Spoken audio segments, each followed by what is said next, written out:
Kalian pernah ngerasa nggak sih kayak ada kekuatan raksasa yang nggak kelihatan tapi ngendaliin banget dunia digital kita?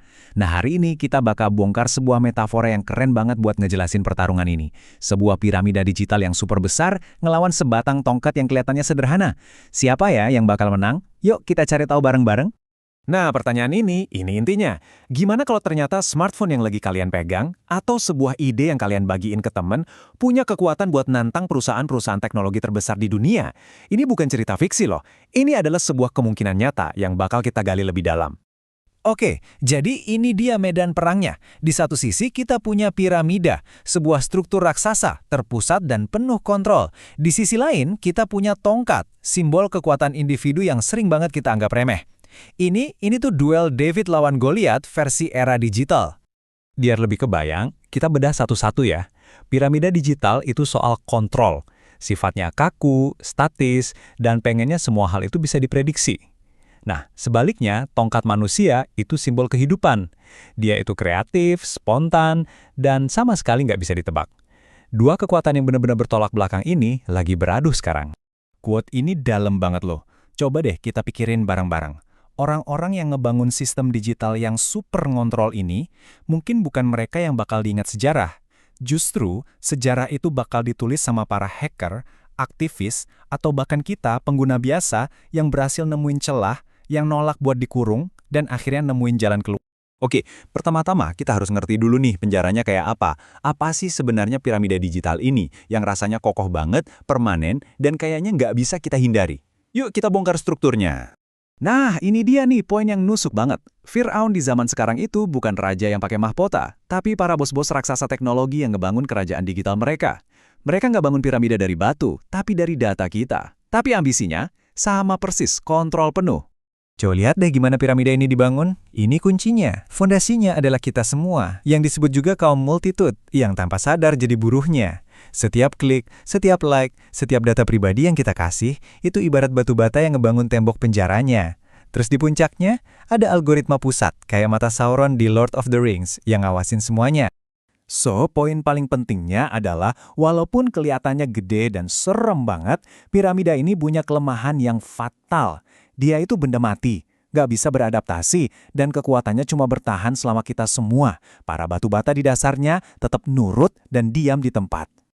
Oke, sekarang kita lihat lawannya. Sebuah alat yang sederhana, yang kelihatannya nggak signifikan, tapi ternyata nyimpen kekuatan yang luar biasa mengejutkan. Terus tongkat ini tuh sebenarnya apa sih di dunia nyata? Ya, itu smartphone di kantong kalian.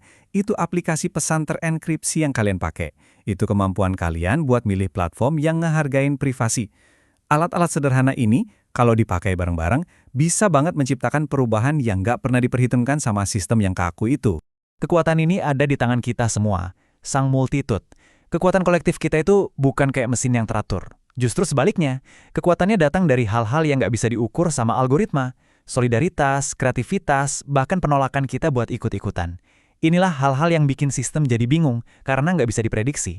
Jadi, gimana caranya kita melempar tongkat kita? Ada 3 langkah praktis. Pertama, bangun solidaritas yang beneran, bukan cuma koneksi di media sosial. Kedua, pakai alat kayak enkripsi buat ngelindungin percakapan kalian. Ini kayak ngebangun benteng privasi pribadi.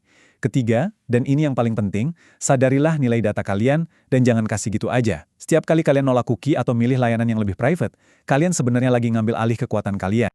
Oke, kita lanjut ya. Dari sini kita masuk ke klimaks metafora kita. Momen di mana tindakan tegas harus diambil. Momen yang jadi penentu segalanya. Kita sering ngerasa kejebakan. Di belakang kita ada pengawasan total dari piramida, dan di depan kita ada lautan data yang luas banget, sengaja dirancang buat bikin kita bingung, tersesat, dan akhirnya tenggelam. Terus gimana cara kita nyebrang? Nah, ini dia solusinya. Tongkat kita di sini adalah pengetahuan. Saat kita sadar gimana data kita dipakai, saat kita bisa bedain mana informasi yang benar dan mana yang hoax, saat itulah kita bisa membelah lautan informasi yang kacau balau ini dan jalan ngelewatinya dengan selamat. Jadi, setelah kita berhasil nyebrang lautan ini, tujuannya apa sih? Ini bukan soal nemuin utopia teknologi baru ya, tapi sesuatu yang jauh lebih fundamental dan penting buat kita sebagai manusia. Slide ini nunjukin tujuan akhir kita. Lihat deh bedanya, jauh banget. Di dunia piramida, teknologi itu ngontrol kita. Tapi di tanah perjanjian, yang kita tuju, teknologi justru membebaskan kita. Realitas nggak lagi direkayasa algoritma buat keuntungan segelintir orang, tapi jadi milik kita bersama. Ini soal mengembalikan kedaulatan dari algoritma kembali ke tangan rakyat. Dan ada alasan buat kita optimis loh. Piramida ini emang kelihatan kokoh banget, tapi sebenarnya retakan-retakan kecil udah mulai kelihatan. Setiap kali ada orang yang milih pakai aplikasi terenkripsi atau gabung ke komunitas digital yang sehat, itu adalah tanda kehidupan yang lagi meretakkan struktur mati ini. Harapan itu ada dan nyata. Jadi intinya ini semua adalah panggilan buat kita buat bertindak, untuk secara aktif memakai kekuatan yang kita punya di tangan kita, untuk membela kebebasan kita, dan untuk membangun masa depan yang lebih baik. Anggap saja ini sebuah perintah, bukan sekedar saran. Nah, penutupnya bukan rangkuman biasa, tapi sebuah pemikiran akhir yang kuat dan penuh harapan. Jalanan udah mulai kebuka, lautan data sudah mulai terbelah. Sekarang, waktunya kita untuk melangkahinya dengan tegak.